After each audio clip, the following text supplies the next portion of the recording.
ပြရီဖက်ကရှုမြင်ထားတဲ့မြန်မာပြည်ရဲ့တော်လှန်ရေးအနာဂတ်အလားအလာပေါ်မှာကြီးမားတဲ့ပြောင်းလဲမှုတွေအစပြုပြီးဆိုတဲ့မင်္ဂလာပါအာရှနယူးချန်နယ်မှာကြိုဆိုပါတယ်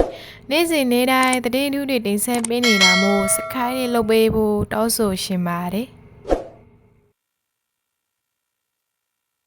တိုင်းစစ်ဌာနချုပ်ဆိုတာတနိုင်ငံလုံးမှာလက်ချိုးရည်လို့ရတဲ့ဌာနချုပ်ကြီးတွေဖြစ်ပါတယ်လက်ချိုးရည်လို့ရတဲ့ဌာနချုပ်ကြီးတွေကိုတော့ကျွန်တော်တို့တော်လိုင်းတပ်ဖွဲ့တွေကညီညွတ်ကြနာသေးချာတဲ့စစ်ရေးစုဖွဲ့မှုတွေနဲ့စနစ်တကျပေါင်းဆက်တိုက်ခိုက်နိုင်စွမ်းရှိပြီဆိုတဲ့ပုံရိပ်ဟာတော်လိုင်းတပ်ဖွဲ့တွေရည်စူးကြိုးပမ်းနေတဲ့ဆရာနာရှင်စနစ်ချေမှုန်းရေးနဲ့ဖက်ဒရယ်ဒီမိုကရေစီပြည်ထောင်စုနိုင်ငံတော်တည်ဆောက်ရေးစွမ်းဆောင်ရေးပြေဝကြောင်းပုံမထက်မြက်လာကြောင်းတက်တည်လည်းဖြစ်သလိုအကြမ်းဖက်စစ်မင်းအောင်လှိုင်ဥဆောင်တဲ့ရခိုင်မြမတပ်မတော်ခေါ်အခုခါမှာဥပဒေမဲ့ပြုကျင့်နေသောတရားမဝင်အာဏာသိမ်းပြီးပြည်သူတိုင်းသားတရက်လုံးကိုစစ်ကြေညာကလူတစုဆရာနာရှင်ဝါရဆရာနာရှင်စနစ်တည်ဆောက်ဖို့ကြိုးပမ်းမှုဟာကြာဆုံးသွားပြီဖြစ်တဲ့အကြောင်းသက်သေဖြစ်ပါတယ်ဒီတဲ့ပို့ပြီးတော့လေးနဲ့သုံးသပ်ပြရမယ်ဆိုရင်သုံးသပ်ချက်ဟာကျွန်တော်တို့ပြည်သူတိုင်းရင်းသားတော်လှန်ရေးဘက်သားတယောက်အနေနဲ့သုံးသပ်တာမျိုးထက်ကျွန်တော်ကိုယ်တိုင်ဟာစစ်တပ်ကတူကျောင်းစင်းတယောက်ဖြစ်တယ်စစ်ပညာသင်ခဲ့မှုတဲ့လူဖြစ်တယ်12နှစ်ကြာရခင်မြမတပ်မတော်ဒီနေ့ဖက်စစ်တပ်ထဲမှာကျွန်တော်လှုပ်ခဲ့မှုတဲ့လူဖြစ်တယ်ဒီလိုလူတယောက်နဲ့ကျွန်တော်နဲ့ထိတွေ့ဆက်ဆက်ပတ်သက်နေတဲ့ကျွန်တော် level 2တွေဆိုရင်အခုအတိုင်းမှုတွေတတ်မှတ်မှုတွေဒါအခုမနေ့ကလက်နဲ့ချသွားတဲ့ဒီပုံမူကြီးတွေဆိုရင်ကျွန်တော်တို့ level တွေပါပဲဝင်မိုးနိုင်လို့ဆိုရင်ဆိုတော့ကျွန်တော်တို့ level 2တွေနဲ့ဆက်ဆံခုထိတွေ့သူတို့တွေနဲ့ဆွေးနွေးပြောဆိုသုံးသပ်ချက်တွေကိုထင်ဟပ်ပြီးကျွန်တော်ကပြောမှာဖြစ်တယ်ဒေါ်လာနယ်ပယ်မှာရှိတဲ့စစ်သားတယောက်အနေနဲ့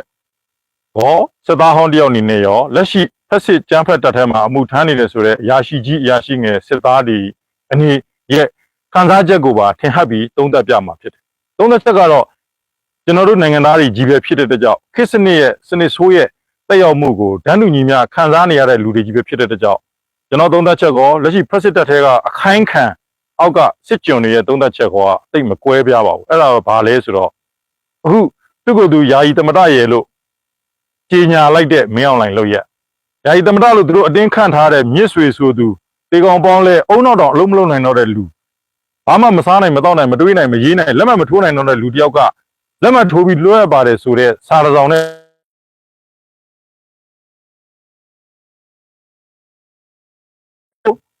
နတိုးမုံယိုတို့ဆိုအာနာရှင်မုံယိုနေတဲ့အာနာကိုမရမနေလိုချင်တက်မဲ့နေတဲ့မင်းအောင်လှိုင်ကဘယ်သူလက်မှတ်တော်ထိုးနိုင်တယ်မရှိတဲ့လူတယောက်ကလက်မှတ်ထိုးလွှဲပြောင်းပါတယ်တဲ့သူကိုစပြီးယူကွက်တက်ကွက်ဒုတိယကျွန်တော်တို့သုံးသပ်ချက်ဟာအခုမစ္စတာရှောင်းတနယ်ရဲ့စာအုပ်တွေထဲမှာလည်းပါတယ်ပြန်လွှင့်လာတဲ့ယုံကြည်ထိုက်သော source တွေရဲ့သတင်းလည်းပါတယ်ဒါကဘာလဲဆိုတော့လူထုကောင်ဆောင်ဒေါအောင်ဆန်းစုကြည်ရွေးကောက်တင်မြောက်အောင်ပွဲရရှိပြီးတဲ့နောက်မှာရွေးကောက်ပွဲအောင်မြင်ပြီးတဲ့နောက်မှာသူဟာသွားပြီးသူ့ကိုသမ္မတပေးပါသူ့ကိုသမ္မတပေးရင်ရွေးကောက်ပွဲအတိအမှတ်ပြုမယ်အာဏာလွှဲပြောင်းမှုကိုသူတို့ဆက်လက်ထောက်ခံမယ်ဒါပေမဲ့သမ္မတဆိုတာလမ်းဘေးဈေးတယ်တွေတဲ့ဈေးကောင်းရွေးကောက်တာမှမဟုတ်ပဲသမ္မတပေးပါတဲ့တောင်းတော့ဒေါအောင်ဆန်းစုကြည်ကခွင့်မပြုလက်မခံခဲ့လို့ဘူးအာဏာသိမ်းတာဆိုတော့သမ္မတယူနေတဲ့မင်းအောင်လှိုင်သမ္မတအတင်းဖြစ်ချင်နေတဲ့မင်းအောင်လှိုင်သူ့မှာဘာရည်ချင်းမှမရှိဘဲနဲ့ဖားတတ်ရားတတ်လူတတ်တဲ့လိန်တတ်တဲ့ညာတတ်တဲ့နောက်တစ်ခါသူ့တခြားကြည့်ပါအယူကြောက်မျက်လုံးပိုင်ရှင်ပါသူ့မျက်လုံးတခြားကြည့်စိတ်တစစိတ်ပိုင်းစိတ်ပညာရှင်တွေကောင်းအကဲဖြတ်နိုင်လိမ့်မယ်သူဟာနူးနူးညံ့ညံ့လေးရင်လေးနဲ့ယူသွနေတဲ့ကြောက်မျက်လုံးပိုင်ရှင်ဟုတ်စိတ်တစဆန်တဲ့အပြုမူနဲ့သမ္မတဖြစ်အောင်အိမ်မက်တွေလည်းမဲ့သမ္မတဖြစ်ကိုဖြစ်ရမယ်ဆိုပြီးရအောင်ကြိုးစားနေအခုသမ္မတဖြစ်ဖို့သူလမ်းကြောင်းဘလို့မှမရှိတော့ခုတတန်းကုန်ကနေ6ရက်9ရက်လောက်အလိုမှာသူ့ကိုယ်သူယာယီသမ္မတဆိုအတင်းကျင်ညာပြီးသမ္မတနာမည်သမ္မတခုံဝင်ယူလိုက်တာဖြစ်တယ်ဒါပေမဲ့သမ္မတခုံတက်ထိုင်နေတာကြာပါပြီမြစ်ဆွေယာယီသမ္မတသာနာမည်ပေးထားတယ်မြစ်ဆွေအဝင်မခံဘူးမြစ်ဆွေကသူ့ဒုသမ္မတရုံးခန်းမှာပဲသူ့အတူတစ်ခါလေးလာအခုတော့ယူစေးထိုးခံတော့မြစ်ဆွေလည်းယူသွားပြီပေါ့ဆောင်းမောင်ယူစေးထိုးသလိုမြစ်ဆွေယူစေးထိုးတာပေါ့ဆိုတော့သမ္မတဒီပလင်ရှိတဲ့သမ္မတရုံးခန်းကိုမင်းအောင်လှိုင်ကယူကြအောင်ဆောင်ပြီးဝင်ထိုင်နေတာက ကြာပြီဒီ3နှစ်တော့တည်းမှာအခုမှသူ့ကိုဒီယာယီသမ္မတဆိုပြီးတော့ကျင်းရအဲ့တော့အကဲဖြတ်ချက်ကိုလူတို့ရှင်းတင်ပြရရင်လက်ရှိတိုင်းမှုတမမှုအဆင့်ရှိတဲ့ပုံကိုယ်တွေရောအောက်ခြေကတပ်ဖွဲ့ဝင်တွေအာရုံရောတေကောင်ပေါင်းလဲငါတို့တပ်မတော်ကြီးကိုငါတို့ကာကွယ်မှရမယ်ဆိုတဲ့ယုံကြည်ချက်ပုံစံမျိုးရိုက်သွင်းခံထားရလို့ငါတို့တော့ကာကွယ်မှရမယ်ဆိုပြီးအသေးခံတိုက်နေတဲ့စစ်တီတော်တွေကရောအခုတတန်နဲ့ထွက်လာတဲ့ဆုံးဖြတ်ချက်မှတ်ချက်ရှိပါတယ်အဲ့ဒါကဘာလဲဆိုတော့မင်းအွန်လိုင်းယူသွားပြီမင်းအွန်လိုင်းစိတ်တစလုံးဝဝေဒနာတွေဖြစ်သွားပြီသူတို့ချင်းချင်းကြားထဲမှာလည်းမယုံအခု6လုံးတန်းဆိုတဲ့တန်းရွှေသိန်းစိတ်ဒီရွှေမန်းတကယ်ရခင်စစ်ဗိုလ်ချုပ်ကြီးဟောင်းနေတဲ့နေရာကိုလည်းအခုပိတ်ဆို့ပြီးတော့အကျယ်ချုပ်သဘောလှုပ်လိုက်ပြီဆိုတော့လည်းအားလုံးသိပြီဖြစ်တယ်သူတို့ချင်းချင်းကြားလည်းသူတို့မယုံသူရဲ့တိုင်းမှုတွေကြားမှာလည်းသူတို့မယုံလို့တိုင်းမှုတွေအခုဖမ်းခံရဆိုရင်3 4 5ယောက်ရှိသွားပြီလာမိုးကစပြီးတော့နောက်တစ်ခါကျွန်တော်နဲ့ဒီတောက်ကနှစ်ညွန့်ချုပ်ဆိုလဲဝင်းလွင်သူလည်းဖမ်းခံရတယ်ထောင်စနစ်ကြားခံရတယ်စောတန်းလိုင်းဖမ်းခံရတယ်သူ့တိုင်းမှုလေသူမယုံတော့ဘူးတိုင်းမှုအစ်နေလေဟိုကောင်ဖမ်းဒီကောင်ရွှေ့ဒီကောင်ဖမ်းဒီကောင်အခုဒီကောင်ခန့်လိုက်တဲ့ခန်းစာပဲထုတ်သေးတယ်ကြောင့်မဟုတ်သေးနောက်တစ်ယောက်ပြောင်းထင်းတယ်လို့ဒါစီရေးခေါင်းဆောင်တယောက်လောက်ရမယ်အလုပ်မဟုတ်ဘူးနိုင်ငံတော်အဆင့်ရှိတဲ့တပ်မတော်ခေါင်းဆောင်တယောက်လောက်ရမယ်အလုပ်မဟုတ်ဘူးစောက်ယူတယောက်ရဲ့အလုပ်တွေဖြစ်တယ်ထင်းတယ်လို့လှုပ်ထင်းတယ်လို့ခိုင်းအောက်ချီကြိုက်တဲ့လောက်သေးသူကတော့စောက်အပြုံးမပြတ်ဘူးယူသွတ်တဲ့ကြောက်မျက်လုံးနဲ့အပင်တွေကိုပြုံးကြီးစိုက်ပြနေတာကြည်ချင်းအဖြစ်သူဟာစိတ်ပိုင်းဆိုင်ရာလုံးဝတက်ခိုင်နဲ့နီးလို့လားမသိဘူးတွတ်ခါအောင်ယူသွားပြီဖြစ်တယ်အဲ့တော့စောက်ယူနောက်လိုက်လူမိုက်အဖြစ်အသက်သေးခံကာကွယ်မလားကျွန်တော်တို့မျှော်လင့်ကြိုးပမ်းတည်ဆောက်နေတဲ့ငြိမ်းချမ်းတိုးတက်ဖွံ့ဖြိုးသော Federal Democracy နိုင်ငံတော်တစ်ပြည်ထောင်စုနိုင်ငံတော်တစ်ကိုအပြည့်အဝကာကွယ်နိုင်စွမ်းရှိတဲ့ Professional Federal Army ရှစ်ပေါ်လာရေးမှာမိမိတို့တက်မြောက်ထားတဲ့စစ်ပညာတွေနဲ့မိမိတို့ထိန်းချုပ်ထားတဲ့ Military Institution Department အသီးသီးကိုဟန်ချက်ပုံစံမပြတ်စေပဲကျွန်တော်တို့နဲ့အတူလာရောက်ပူးပေါင်းလက်တွဲပြီး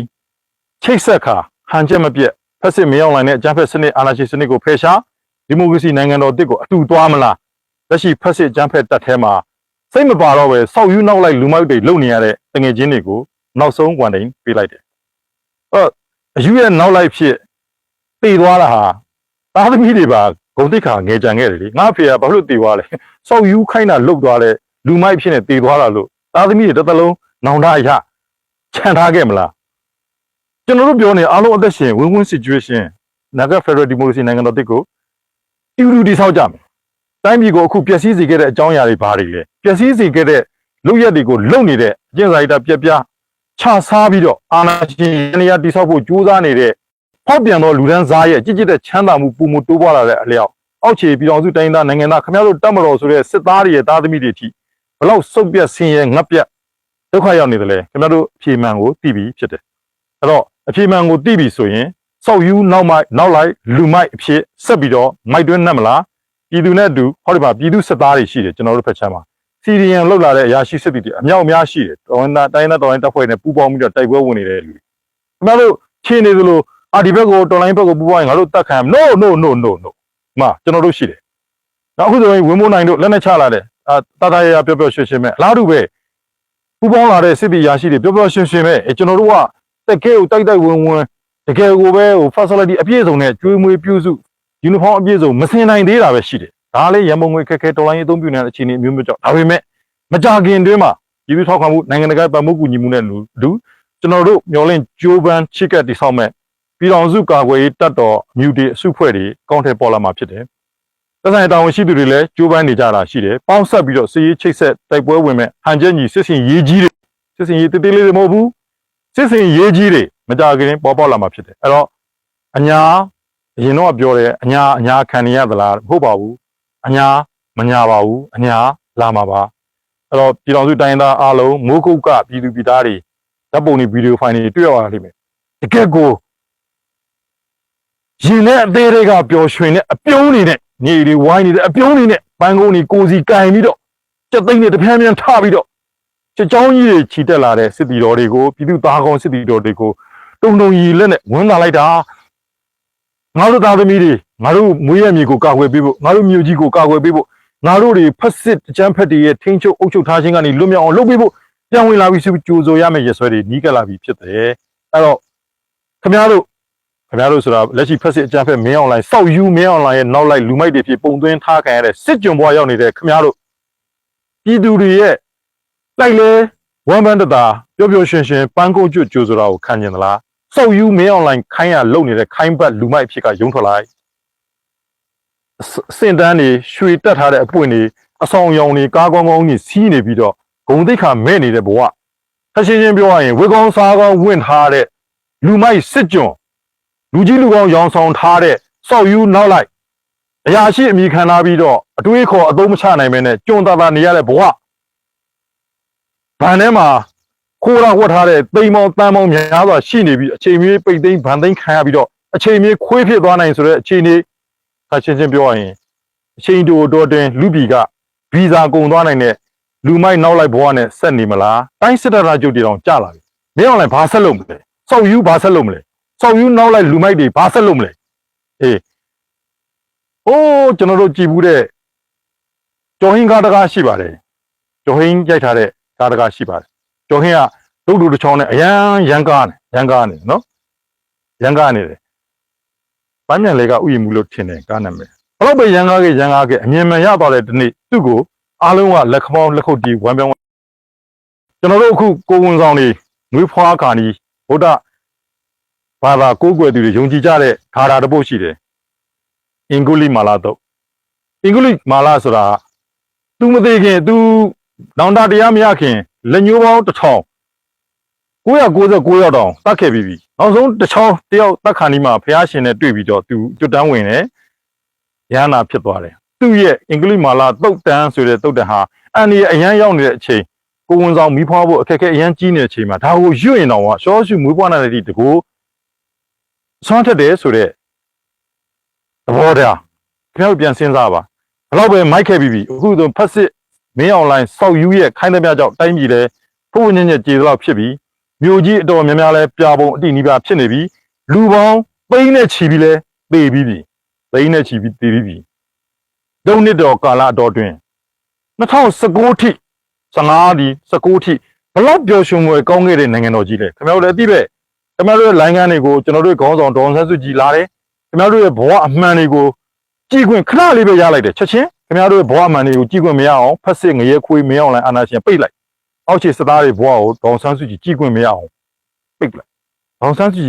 ်ကရဲဝန်ထမ်းလေးတွေစစ်တီဝန်ထမ်းလေးတွေလိုင်းကန်းရန်ရသွားပြီးတိုးတက်မြင်မအောင်အဆောက်အုံတွေဆောက်ဖို့ချက်ချင်းတင်လာချပေး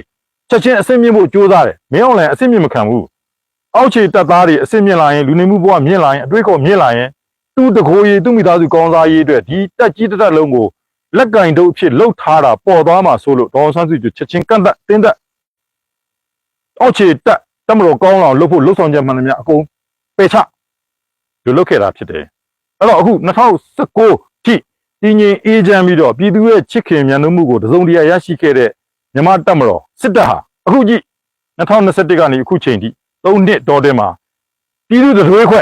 လုံးဝပလက်မှောက်ခုံဇောက်ထိုးဂျွန်းထိုးညောသွားပြီဘယ်စစ်သားဟိုမှပြည်သူကမလို့ကျင်တော့ except ကျွန်တော်တို့လိုပြည်သူဘက်အမှန်တရားဘက်တော်လှန်ရေးဘက်တိုင်းသားတွေဘက်ကိုရပ်တည်တဲ့ပြည်သူစစ်သားတွေကလွဲလို့အဲ့တော့ခင်ဗျားတို့မင်းအွန်လိုင်းလူမိုက်နောက်လိုက်စစ်ကြုံဖြစ်နေခင်ဗျားတို့ဆက်သွားမလားခင်ဗျားတို့နေ့စဉ်ဆိုနေတဲ့နိုင်ငံတော်နဲ့နိုင်ငံသားတို့ဤတစ္ဆာကိုစောင့်သိယူသေးပါမယ်ဆိုတဲ့တစ္ဆာတရားကိုပြန်လဲစဉ်းစားလိုက်နာပြီးတော့ပြည်သူစစ်သားတွေအဖြစ်ပြည်သူတိုင်းသားတို့နဲ့ပူးပေါင်းကဖက်စစ်လူမိုက်